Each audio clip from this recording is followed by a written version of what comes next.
J'ai eu envie d'être conteur parce que je me suis rendu compte que quand on raconte une histoire, euh, en fait, on raconte un film.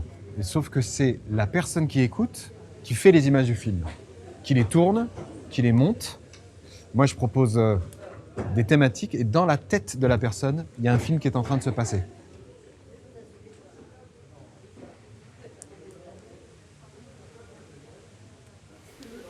La trilogie qu'on a faite avec le CMDE se compose de 3 histoires. La première, c'est Rouge, Chaperon, Petit Le. C'est l'histoire du petit chaperon rouge raconté à l'envers. La deuxième, c'est Et Gretel. C'est le point de vue de Gretel dans l'histoire de Hansel et Gretel. Et la troisième histoire, c'est Ogre. Et là, c'est le point de vue de l'ogre qui raconte comment on l'a poussé à égorger ses 7 filles.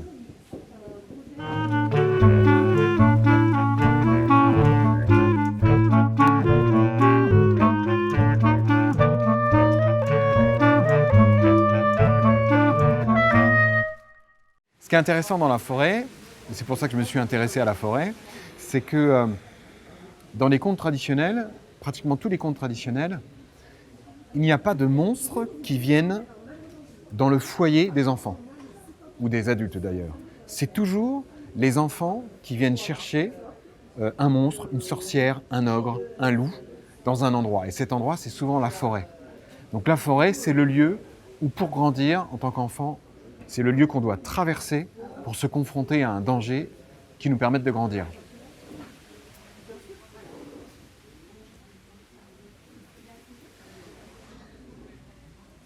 Alors le travail qu'on a fait pour réinventer un peu ces contes, même si ce sont vraiment des histoires presque pas au mot près, parce qu'il n'y a pas de mots dans les histoires, il n'y a pas d'écriture comme ça, le travail qu'on a fait, c'est d'essayer de mettre l'accent, de mettre le zoom en fait, sur un aspect de l'histoire. Par exemple, dans le Chaperon rouge, on s'est dit on va raconter à l'envers pour montrer les conséquences avant les actions. Ça veut dire que l'histoire, elle se termine par la mère qui dit tu vas dans la forêt, tu amènes quelque chose à ta grand-mère, et donc la dernière action, c'est la mère qui envoie finalement sa fille se faire manger par le loup.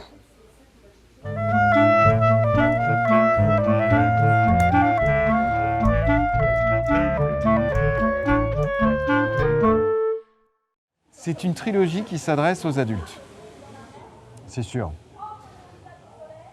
Mais comme les contes se sont toujours adressés aux adultes en fait.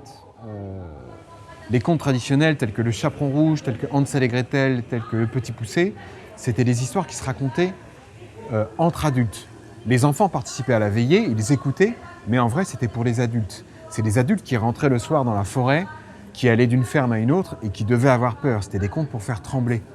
Et donc ça doit s'adresser aux adultes pour réveiller toutes ces histoires qu'on a entendues quand on était enfant et pour retrouver vraiment l'os, la chair et de se dire ah mais en fait c'est pas du tout des petites histoires pour rigoler, c'est vraiment des histoires qui sont fortes, c'est des histoires qui pourraient être des romans aujourd'hui, c'est vraiment ça l'idée.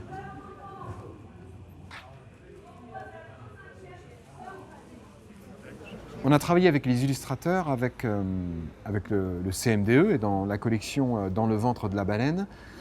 Eux me faisaient plusieurs propositions d'illustration et ils disaient regarde, ça irait bien avec ton univers, ça marcherait bien, ça c'est plutôt ethnique, ça c'est plutôt très sombre, ça c'est vraiment glauque, même limite glauque. Et en fait, on faisait un choix, on disait ok, on va travailler avec cette personne-là. Et dans la plupart des cas, on les rencontrait, ouais. Et on échangeait avec l'illustrateur. C'est-à-dire que mon texte n'était pas boum, le texte est livré et on n'y touche plus. Mais la rencontre avec l'illustrateur ou les illustratrices faisait qu'on organisait le texte, on le changeait pour que les images soient vraiment en supplément, que ce ne soit pas une illustration seulement, mais que ce soit un regard comme un angle de caméra supplémentaire.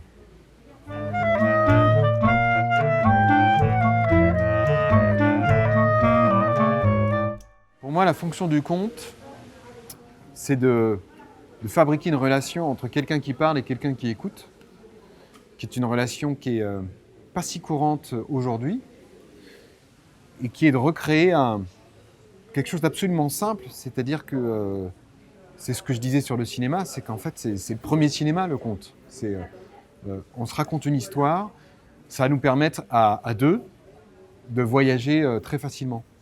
De voyager, c'est de partir dans une histoire, c'est pas forcément exotique, mais c'est de rentrer dans quelque chose qui nous remue. Il faut que ça nous remue. Un conte, il faut que ça nous remue. Si ça ne nous bouge pas, si ça ne nous remue pas, alors ça sert à rien de le raconter.